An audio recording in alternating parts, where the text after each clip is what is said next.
Okay, welcome students.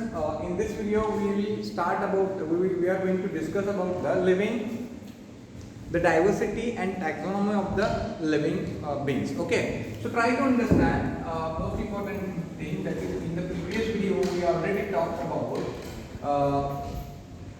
आपण पहिल्या व्हिडिओमध्ये असं बघितलेलं आहे की थोडक्यात लिव्हिंग वर्ल्ड म्हणजे काय आहे, लिव्हिंग वर्ल्डमध्ये कोणकोणत्या गोष्टी इम्पॉर्टंट आहेत, कसे युनिसेल्युलर असतील किंवा मल्टीसेल्युलर ऑर्गॅनिझम्स असतील, त्यांचे हॅबिटॅट्स किंवा कॅरेक्टरिस्टिक्स आपण बघितलेले होते. म्हणजे कॅरेक्टरिस्टिक्सच्या रिप्रोडक्शन बघितलं होतं, मेटाबॉलिझम बघितलं होतं, त्यानंतर आपण काय बघितलं होतं मेटाबॉलिझम नंतर how they response to that particular stimuli. म्हणजे एखाद्या पर्टिक्युलर स्टिम्युलायला एखादा ऑर्गॅनिझम कसा रिस्पॉन्स करतो, म्हणजे लाईट असेल, टेम्परेचर असेल, ओके, किंवा अदर एन्व्हायरमेंटल चेंजेस असतील, त्यांना आपण ऑर्गॅनिझम कसे रिॲक्ट करतात आणि का रिॲक्ट करतात ह्याच्याबद्दल आपण बघितलं होतं. इन डिटेल आपण बघणार आहोत ज्यावेळी आपण लिव्हिंग वर्ल्ड स्टार्ट करू. पण आता इथे आपण बघायचं आहे in the living world diversity and taxonomical hierarchies of the living organism. So first we will start about the diversity and taxonomy. आपण कशाबद्दल बोलणार आहोत? Diversity and taxonomy. Diversity and taxonomy. Okay, what is the meaning of the diversity? The number of species which is present on the planet or on the earth. So there is a diverse. So you give the I will give you a good example regarding to this. So suppose human beings, then you take the example of dogs, cats, all mammals. Then you can also take the examples of amphibians, aves. Aves means birds. Okay, पक्षी जे असतील, जे जलचर प्राणी आहेत, म्हणजे marine water animals बोलतो किंवा ओके ॲक्वॅटिक ॲनिमल्स बोलतो आपण त्याला. त्याचबरोबर ॲम्फिबियन्स असतील जे पाण्यात पण राहू शकतात आणि जे जमिनीवरती सुद्धा राहू शकतात. आणि असे पण ॲनिमल्स जसं मॅमल्स, ते पाण्यात राहू शकत नाही, ते फक्त कुठे राहू शकतात, जमिनीवरती राहू शकतात. तो असं आपण जर बघितलं तर तिथे तुम्हाला भरपूर असं स्पेसिफिकेशन किंवा व्हरायटीज बघायला मिळतील. आपल्या प्लॅनेटवर व्हरायटी आहेत ना, म्हणजे पक्षी आकाशात उडू शकतात पण मॅमल्स उडू शकतात का? नाही उडू शकत. So there is an diversity of organisms. We will discuss in detail about it. So try to understand on the earth have variety of living organisms. So on the planet or on the earth there is a variety of living organisms. अशा खूप सारे varieties आहेत पृथ्वी तलावरती. Okay, so according to survey there is a 1.8 million species which are present on our planet. 8 million species. So 1.7 to 1.8 million species are found on Earth. So that means what? फक्त 1.7 ते 1.8 million species फक्त आपल्या प्लॅनेटवरती present आहेत का? तर नाही आहेत. So दे जर बघायला गेलं तर 8 to 9 मिलियन स्पेसीज और 8 to 9 million living organisms which is present on earth. पण त्यापैकी किती क्लासिफाय झालेले आहेत? फक्त 1.7 ते 1.8. म्हणजे थोडक्यात जर आपण मॅक्स टू मॅक्स पकडली तर 2 मिलियन स्पेसीज फक्त आयडेंटिफाय झालेल्या आहेत. मग बाकीच्या 6 ते 7 मिलियन स्पेसीज सोबत काय झालं तर अशा काही स्पेसीज आपल्या प्लॅनेटवरती आहेत ज्या अजून पण नवनवीन असे ॲडेड होत जात आहेत. म्हणजे नवनवीन स्पेसीजचा, नवनवीन प्राण्यांचा, नवनवीन वनस्पतींचा शोध लागत जात आहे आणि तसतसे ते आपल्या टॅक्झॉनॉमिकल हायरार्कीमध्ये ॲड होत चालले. Got it? म्हणजे जर बघितलं तर क्लासिफाईड झालेल्या ह्या 1.7 to 1.8 million species are found on earth and these species are the classified species. म्हणजे त्यांना एक स्पेसिफिक नेम आहे, काहीतरी एक स्पेसिफिक नेम आहे. अशा सुद्धा काही स्पेसीज आहेत त्यांना ज्यांनी कधी त्या स्पेसीजना पाहिलं सुद्धा नाही आणि किंवा त्या शोधण्यासाठी खूप थोडक्यात बोलायला गेलं तर आपल्या पृथ्वी तलावरती अशा काही जागा आहेत तिथेपर्यंत माणूस पोहोचू शकत नाही. अशा भागातल्या स्पेसीज अजून आयडेंटिफाय होणं खूप गरजेचं आहे आणि त्या अजून झालेल्या नाही आहेत. म्हणजे याच्यामध्ये अजून आपले ॲड होऊ शकतात आणि ते होत आहेत. Okay, so try to understand. First we will discuss about the biodiversity. पहिला आपण काय बघूया, बायोडायव्हर्सिटी म्हणजे काय. So biodiversity of living organism. What is the meaning of that biodiversity? So the number and types of organism present on Earth. The number, we can use also the number and types.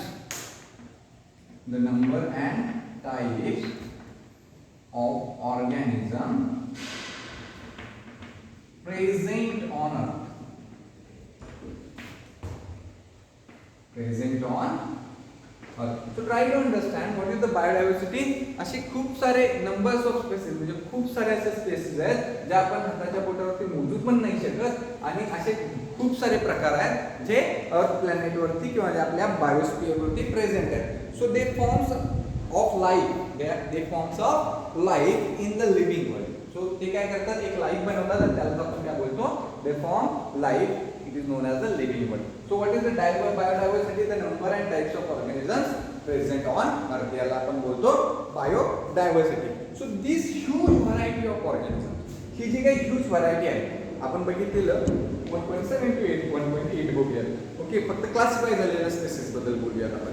So this huge variety of organisms cannot be studied without having a proper system of classification. म्हणजे हे जे काही बघितलं, हे जे animals आहेत त्यांना आपण क्लासिफाय करू शकतो का, जर ह्याचे एक प्रॉपर क्लासिफिकेशन नसेल, तर आपल्याला जर नावच दिली गेली नसती की फॉर एक्झाम्पल याला चॉक बोलतात, याला पेन बोलतात, ओके, याला शर्ट बोलतात, याला पॅन्ट बोलतात, त्याचबरोबर थोडक्यात पॅरट, थोडक्यात पक्ष्यांमध्ये आपण बघितलं याला पॅरट बोलतात, म्हणजे थोडक्यात काय पोपट बोलतात, चिमणी बोलतात, कावळा बोलतात, त्यानंतर याला डॉग बोलतात किंवा याला कॅट बोलतात. या सगळ्या गोष्टी जर नाव दिलं नसतं, त्या स्पेसिफिक क्लासिफिकेशन किंवा त्यांना एका टॅक्झॉनॉमिकल हायरार्कीजमध्ये बसवलं नसतं, तर आपल्याला आज खूप अवघड झालं असतं की आपण एखादी स्पेसिस ओळखू शकलो नसतो.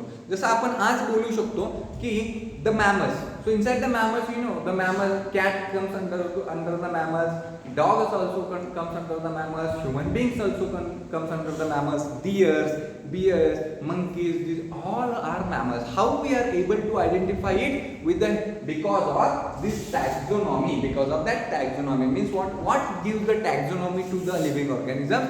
This taxonomy gives a specific classification to that organisms. म्हणजे जे काही आपल्या ऑर्गॅनिझम प्रेझेंट आहेत ऑन द अर्थ प्लॅनेट, ह्या सर्वांना एक स्पेसिफिक नाव दिलेलं गेलेलं आहे, त्यांना एक स्पेसिफिक कॅटेगरीजमध्ये आणि त्यांना एक स्पेसिफिक ग्रुपमध्ये बसवलं गेलं. त्यामुळे आता आपण इझिली आयडेंटिफाय करू शकतो. म्हणजे थोडक्यात काय, ही जी ह्यूज व्हरायटी आहे, बायोडायव्हर्सिटी बघितलं, बायोडायव्हर्सिटी म्हणजे number of species which is present on earth planet, and to identify or to this huge variety cannot be identified or cannot be studied without having a proper system for this. म्हणजे एखादी system जर नसती की टॅक्झॉनॉमीची, तर आपण यांना अभ्यासू शकलो नसतो. तर आपण ह्या जी प्रॉपर स्टडी आहे, म्हणजे फॉर दोज बायोडायव्हर्सिटी ऑर्गॅनिझम्स और for these living organism, there is a proper classification. There is a system for the classification and nomenclature. This system which is known as the systematics. तर आपण काय बघू आता, सिस्टमॅटिक्स काय आहे. सिस्टमॅटिक्स हे तुम्ही मला वाटतं नवीन पण शिकलेला आहात की सिस्टमॅटिक्स बायोलॉजिकल क्लासिफिकेशन कसं होतं, किंगडम, जीनस, जेनेरा, फायलम, हे वगैरे सगळं तुम्ही बघितलेलं आहे. फक्त मी ते रिव्हिजन तुम्हाला करून देतो. So सिस्टमॅटिक्स means what, it is a branch of science that deals with the unique characteristics or unique properties of a species and groups. म्हणजे काय बोललो मी, it is a branch of science, it is a branch of science deals with त्याच्यासोबत deal करते ही किंवा याच्यामध्ये कशाचा study केला जातो, it deals with unique properties and of species and groups. Unique properties of species and groups. So unique properties of species and groups.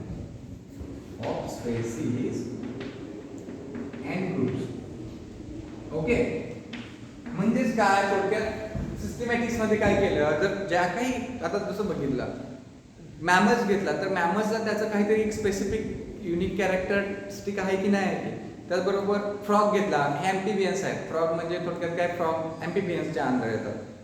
जे हे आहेत हे प्रायमेट्सच्या अंडर येतात. म्हणजे ऑल मॅमल्स कशाच्या अंडर येतात, प्रायमेट्सच्या अंडर येतात. जर आपण बघितलं किंवा मॅमल्सच्या अंडर येतात. सो मॅमल्स आणि ॲम्फिबियन्स मधला डिफरन्स जर बघितला तर मॅमल्समध्ये कसे, मॅमल्सला 4 पाय असतात, ते चालू शकतात. त्याचबरोबर 4 किंवा 2 पाय, जसे वर्टिब्रल कॉलम असतो. पण ॲम्फिबियन्समध्ये वर्टिब्रल कॉलम आहेत पण ते चालू शकत नाहीत. ते काय करतात, फक्त सरपटत जातात.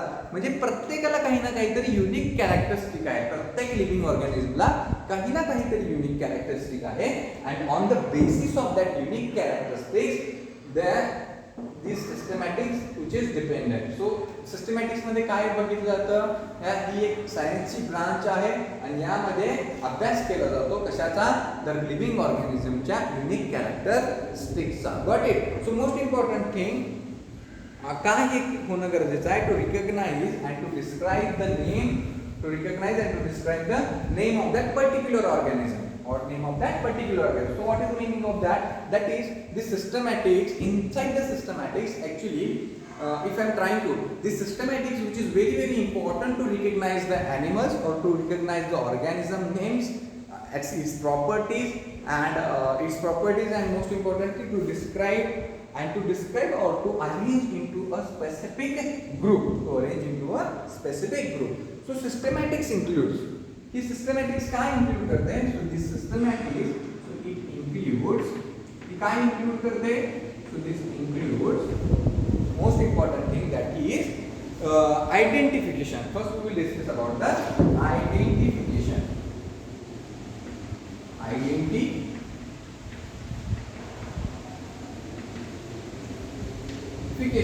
So in the identification we will discuss about the how this systematics which is important for identification. So it aims to finding the correct name and appropriate position of an organism. It helps to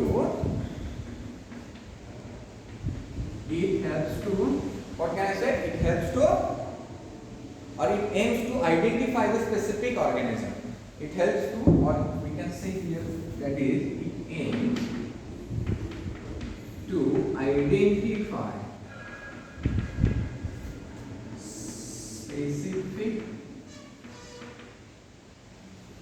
organ. This identification, it aims to finding or to identify a specific organism or specific, it helps to identify, मी दुसऱ्या language मध्ये लिहितो म्हणजे तुम्हाला थोडंसं सोपं पडेल. So it aims to identify correct name. It aims to identify correct name and appropriate position of organism and appropriate position of organism.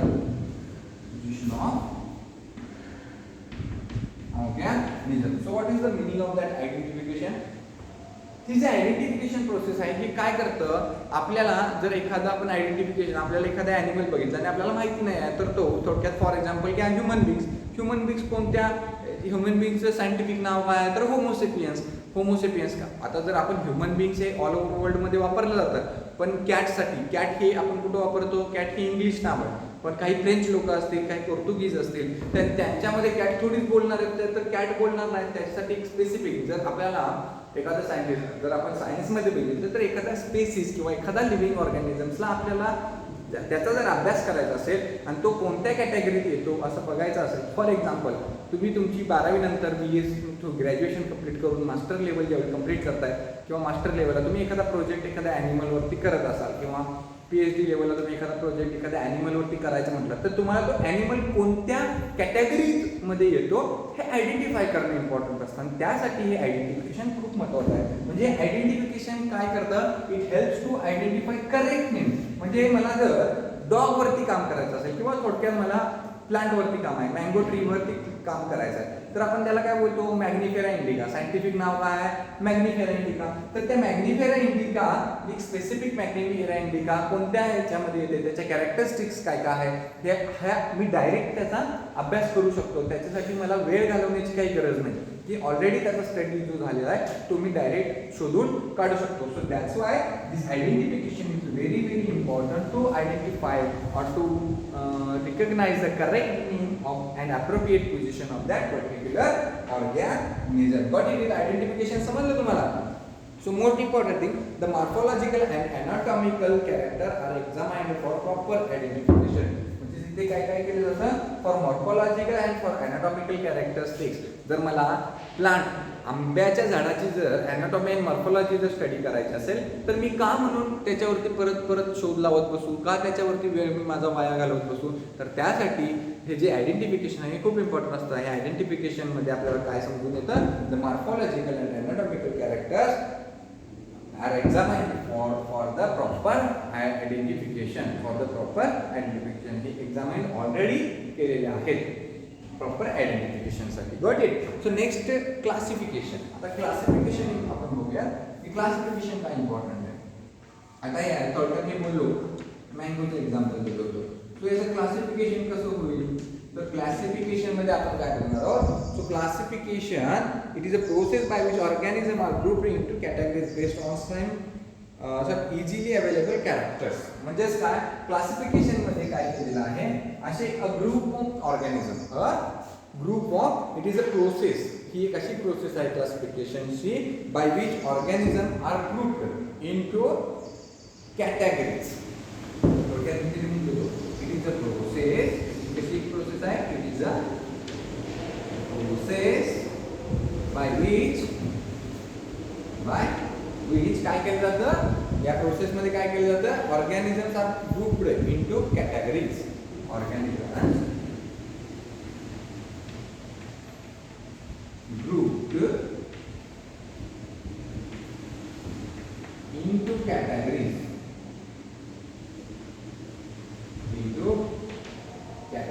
Based on कशाच्या basis वरती केलं जातं, based on same easily available characters. Based on same easily available characters. Same easily available characters. हे जे काही क्लासिफिकेशन्स मी बोलतोय तुम्हाला, characters, okay. ते क्लासिफिकेशन मध्ये फॉर एक्झाम्पल ह्युमन बीइंग घ्या किंवा मॅमल्स घ्या. मॅमल्स मध्ये त्यांनी काय केले, सेम कॅरेक्टरिस्टिक्स घेतलं. सेम कॅरेक्टरिस्टिक्स म्हणजेच काय, जर आपण बघितलं तर हॉर्स जरी एक्झाम्पल घेतलं, डॉगचं जरी घेतलं किंवा कोणतंही कॅट घ्या, लायन घ्या, टायगर घ्या, यांची जर एक्झाम्पल घेतली तर ते कॉर्डेट्स आहेत. कॉर्डेट्स म्हणजेच काय, थोडक्यात त्यांच्याजवळ एक व्हर्टिब्रल कॉलम आहे, म्हणजे पाठीचा कणा असतो त्यांना, बरोबर. म्हणजे एक हे काय झालं, युनिक कॅरेक्टरिस्टिक झालं किंवा हा एक युनिक कॅरेक्टर. हे याच्या बेसिसवरती काय केलं, हा सर्व जो ग्रुप आहे म्हणजे ज्यांना पाठीचा कणा आहे यांना कॉर्डेट्स मध्ये टाकून दिलं. कशामध्ये, कॉर्डेट्स. म्हणजे थोडक्यात काय, ह्याच्यामध्ये बर्ड्स सुद्धा येतात, थोडक्यात अँफिबियन्स पण येतात, एव्स पण येतात, सॉरी एव्स म्हणजेच बर्ड्स, अँड मॅमल्स सुद्धा येतात. त्यानंतर आपण बघणार आहोत काय काय येतं त्यामध्ये. म्हणजे फॉर एक्झाम्पल बघितलं तर मॅमल्सला सुद्धा पाठीचा कणा असतो, त्यानंतर रेप्टाइल्स सुद्धा पाठीचा कणा आहे. So on the basis of that classification हे कसं गेलं, तर या प्रोसेस मध्ये क्लासिफिकेशन हे थोडक्यात it is organism group into categories based on same easily available characters. म्हणजे असे आपण इझिली, थोडक्यात इझिली आयडेंटिफाय करू शकू अशा बेसिसवरती हे ॲनिमल्स किंवा हे सगळे लिव्हिंग ऑर्गॅनिझम्स क्लासिफाईड केलेले आहेत. हे सगळे लिव्हिंग ऑर्गॅनिझम्स केलेले आहेत, क्लासिफाईड केलेले आहेत. So it is based on similarities and difference in their traits. So ही क्लासिफिकेशन कशावरती डिपेंड आहे, मी थोडक्यात हा जो पॉइंट आहे तो मी ते वर लिहितोय क्लासिफिकेशनचा. सो इट इज, मी काय बोललो, it is based on similarities. It is based on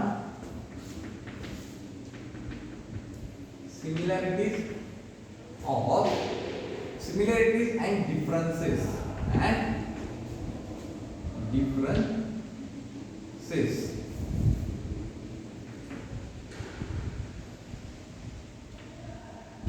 Similarities and differences in their traits. Differences in their traits. What is the meaning of that traits? Traits म्हणजे काय? Characters. Traits म्हणजे काय? म्हणजे on the basis of similarities, म्हणजे काही organisms मध्ये त्यांचे characters असतील ते सिमिलर असतील आणि काही ऑर्गॅनिझम्स मध्ये ते डिफरन्सेस असतील. म्हणजेच काय? On the basis of similar characteristics, म्हणजे सेम सारखे असणारे काही कॅरेक्टर्स असतील किंवा वेगवेगळे असणारे कॅरेक्टर्स असतील. On the basis of that त्याच्यावर आधारित एक क्लासिफिकेशन झालेलं आहे. म्हणजे आपण लिव्हिंग वर्ल्ड मध्ये काय काय बघितलं? थोडक्यात त्याच्यामध्ये काय बघितलं? डायव्हर्सिटी बघितली. बायोडायव्हर्सिटी म्हणजेच काय?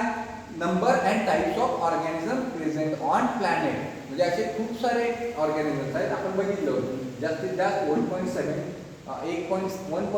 to 1.8 million organisms are present on Earth. I'm talking about those organisms who are already classified. There are lots of animals or there are lots of organisms which are present on planet also. They won't be identified or they won't be classified by the taxonomical nomenclature. But whatever we have data, 1.7 to 1.8 billion, these are the identified species. These are the identified organisms. What is biodiversity? The number and types of organisms present on Earth. असे जे आपण identify केलेले आहेत त्याच्यापैकी खूप सारे असे वेगवेगळ्या प्रकारचे आणि वेगवेगळ्या पॉप्युलेशन मध्ये असलेले ऑर्गॅनिझम, त्यांचा अभ्यास म्हणजेच काय? बायोडायव्हर्सिटी. सो सिस्टमॅटिक्स म्हणजेच काय? सिस्टमॅटिक्स मध्ये आपण बघितलं it is a branch of science. ही काय आहे? एक सायन्सची ब्रांच आहे आणि याच्यामध्ये कशाचा स्टडी केला जातो? Which deals with the unique properties of the species and groups. म्हणजे अशा काही स्पेसिस आहेत, असे काही ग्रुप्स आहेत, त्यांचा काय केला जातो? अभ्यास केला जातो. त्याचा काय केला जातो? अभ्यास केला जातो. आयडेंटिफिकेशन मध्ये बघितलं इट इन्क्लूड्स, त्यामध्ये काय काय आहे? या सिस्टमॅटिक्स मध्ये आयडेंटिफिकेशन हा महत्त्वाचा पार्ट असतो. आयडेंटिफिकेशन मध्ये आपण काय बघितलं? It helps to this identification which is very helps to for the correct name of the particular organism and position of the particular organism. So what is the classification? Inside the classification we saw that it is a process by which organism grouped into a categories based on their characteristics or based on their characters, and this classification depend on the or it is based on similarities of the characters of the particular organism and differences in between that organisms. On the basis of that classification is got it. इथेपर्यंत समजलं तुम्हाला classification पर्यंत? आता आपण काय बघणार आहोत? थोडक्यात आपण काय बघणार आहोत? जी थोडक्यात आपण क्लासिफिकेशन बघितली. It helps to identify an organism. हे क्लासिफिकेशन कशासाठी इम्पॉर्टंट आहे? हे क्लासिफिकेशन इथे अजून एक पॉइंट लिहा क्लासिफिकेशन मध्ये, मी इथे हा पॉइंट लिहितोय.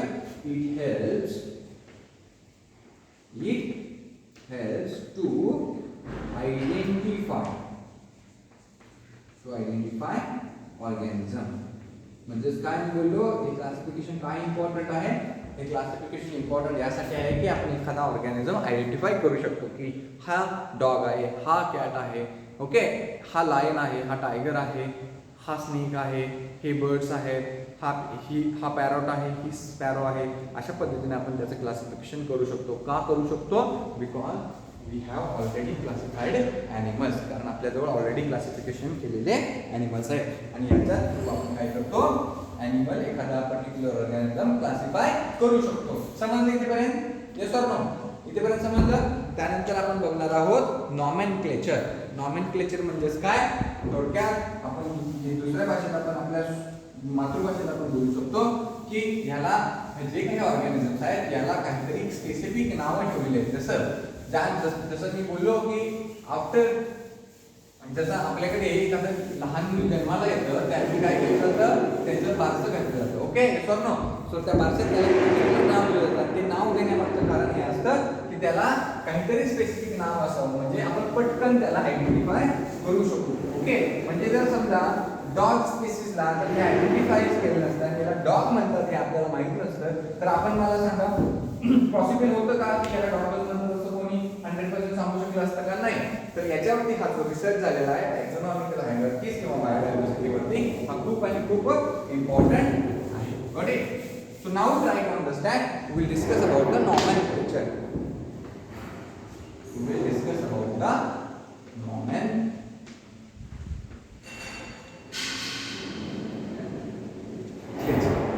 Okay, so this nomenclature, it is a system of naming living organisms is known by the same name all over the world. It is a system. मी काय बोललो? एक अशी सिस्टम आहे. It is a system of naming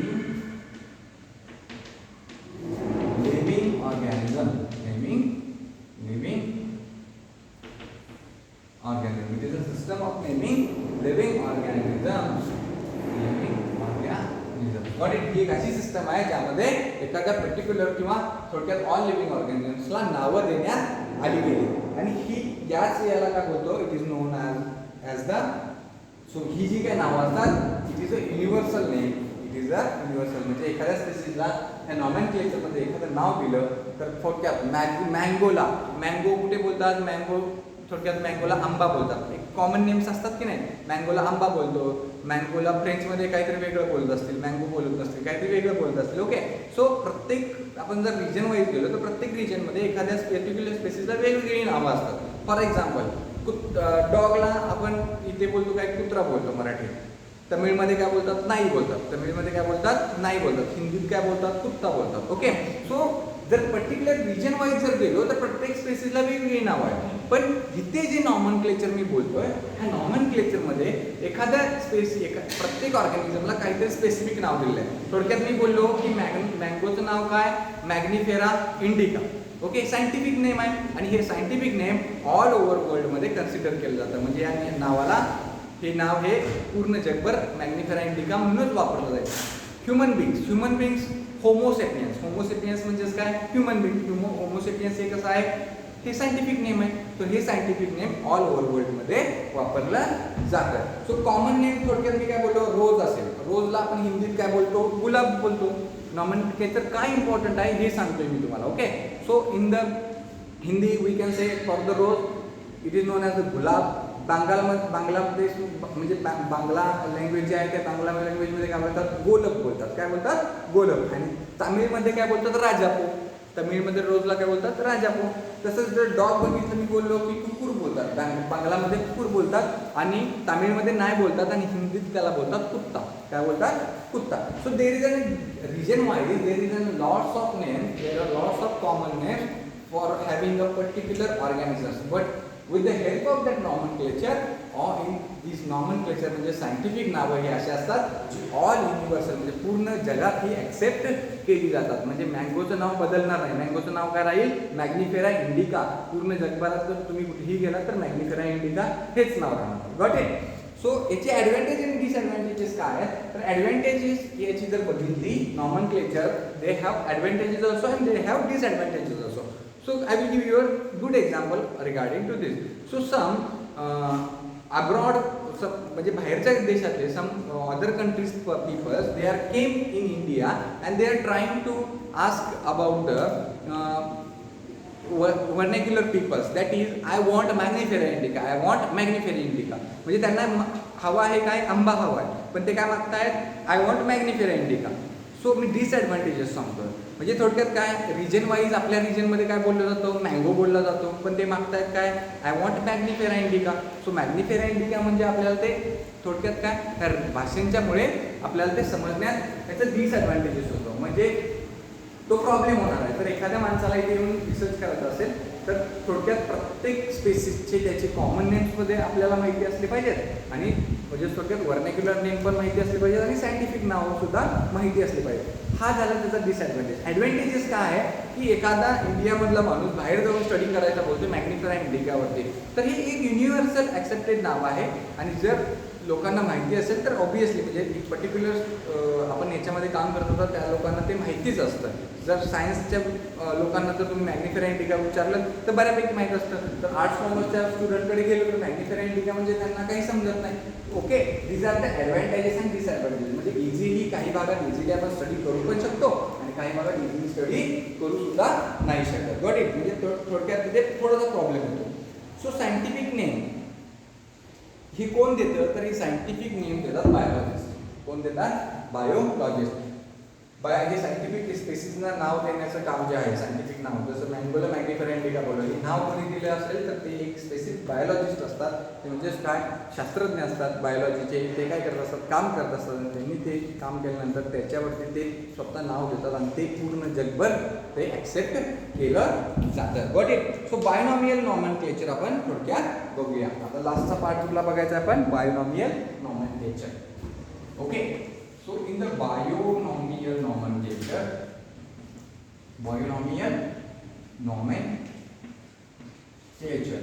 So in the binomial nomenclature, what is binomial nomenclature? Binomial nomenclature, it is a system to providing distinct and appropriate names to the organism. हे कशी आहे? appropriate नावं देण्याचं काम करतं. म्हणजे ही एक बायोनॉमिकल nomenclature, ह्या सिस्टम मध्ये काय केलं जातं, एक स्पेसिफिक नावं दिली जातात. त्याच्यामध्ये काय केलं जातं, तर ती नावं युनिव्हर्सली ॲक्सेप्टेड असतात. So each consist of 2 words. म्हणजे बायोनॉमियल नॉमेनक्लेचर जवळ 2 वर्ड्स असतात. सो बायोनॉमियल नॉमेनक्लेचर जवळ each organism consist 2 words. 2 words म्हणजे काय, 2 नावं असतील. प्रत्येक स्पेसिसला 2 नावं असतील. First one generic name. पहिलं कुठला असेल, जेनेरिक नेम असेल. आणि second one specific epithet name. Specific epithet name. आता जेनेरिक नेम आणि स्पेसिफिक इपिथेट नेम मध्ये आपण एक गुड एक्झाम्पल बघूया. म्हणजेच काय, generic name means what, the name of genus, and specific epithet name means what, the name of species. Generic name मध्ये काय, जीनसचं नाव असतं. काय असतं, द नेम ऑफ जीनस. आणि इथं काय, द नेम ऑफ स्पेसिस. या पर्टिक्युलरमध्ये काय असेल, एक स्पेसिफिक स्पेसिसचं नाव दिलं जाईल. Got it. इथेपर्यंत समजलं. Then try to understand. I will give you a good example regarded to this. Mango is written as a Mangifera indica. मँगोला कसं लिहिलं जातं, मॅग्निफेरा इंडिका लिहिलं जातं.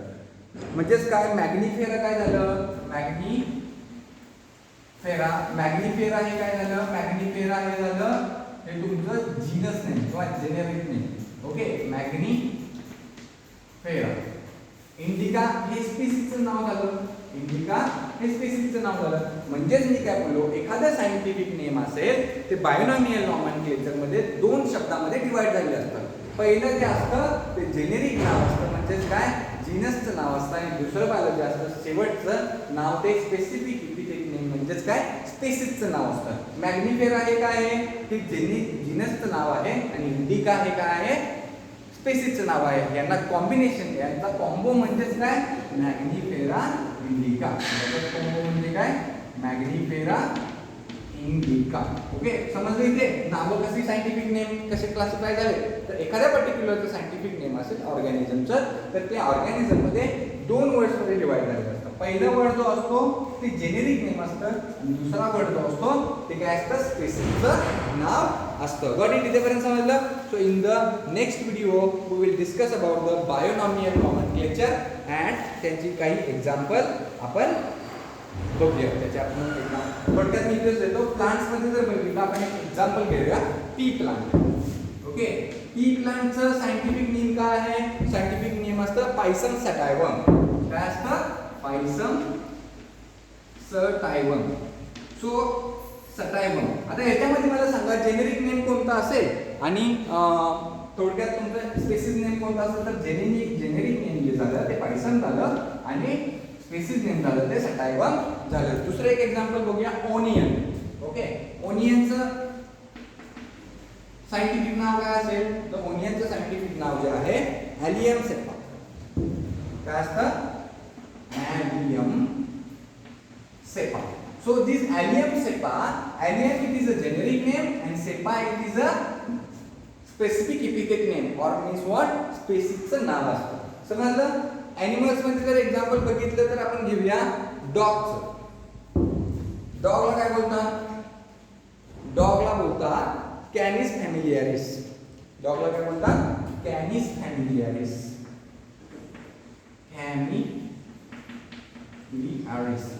So okay, Canis it is a generic name and Familiaris it is a species name. Got it? इथेपर्यंत समजलं तुम्हाला? Okay. In the next video we will start with the rules of binomial nomenclature. आपण काही rules आहेत किंवा ह्याला प्रत्येक binomial nomenclatureला काहीतरी rules असतात. ज्यावेळी rules बद्दल आपण कधी कुठे बोलणार आहोत, rules बद्दल ज्यावेळी आपण इन डिटेल मध्ये आपण स्टार्ट करू त्यावेळी आपण याच्या rules बद्दल बोलायचं आहे. Okay. I hope this video which is very helpful to I will give you a quick revision regarding to that whole video. First we discussed about the diversity.